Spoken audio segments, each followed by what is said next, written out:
Hi. During this past week, I found myself looking at Genesis chapter 1, and then chapter 2, and then chapter 3, chapter 4, and chapter 5. And I think today we're in chapter 6. But it also occurred to me that people that I've met during my life have not necessarily been able to read or enjoyed reading for all sorts of reasons, least of all intellect. So, with that in mind, I have decided to supplement what I've written by speaking these things out. And those people who know me, who understand what I'm talking about, I think will get the reason why I'm doing this. So, I think it was Monday, was it, when I started with chapter 1 of Genesis. This is on the Medium, so if you go to medium.com // Gordie, that's Gordie Jackson, you'll read the stories. So this story is, if you believed your life was God's breath, would it change how you lived? I'm going to be looking down a bit because I'm reading this from the phone. The Bible has many great stories, stories that I was grateful for as a kid. And as I go on in life, I remain, as a grown-up kid, grateful. I find most of my hope, encouragement, and meaning in these stories.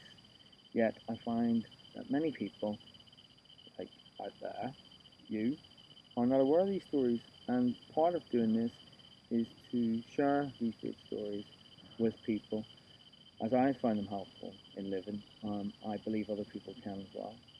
So I was reading again the creation story in Genesis when the light came on at chapter 2, verse 7. When I say light came on, I mean that those particular words meant something that the others didn't.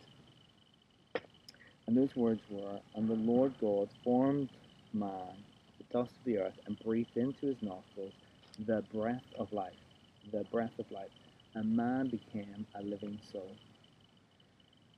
Now, I know for some these are only words, and maybe they are only words, but for me, when I read them, my imagination and emotions get stirred at the idea that the life in us is the breath of God.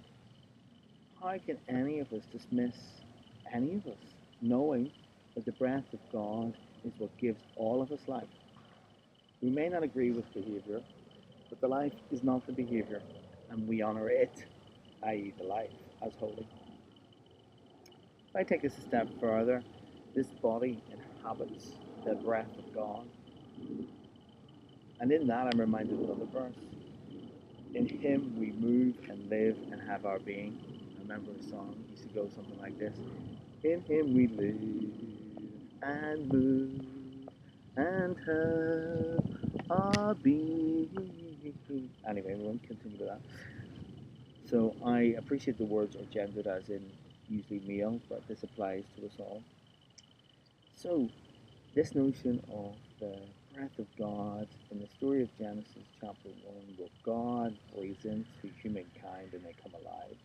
So the notion, the idea is that the breath of God is what inhabits us, that gives us life. So am I just being stirred by words in my imagination, or will this engagement with these words change how I live? And perhaps you too. My response to that is, I hope so. There will be a little bit of a delay because the password goes on, unlocks this computer, and then I have to unlock it and then switch the button which says goodbye.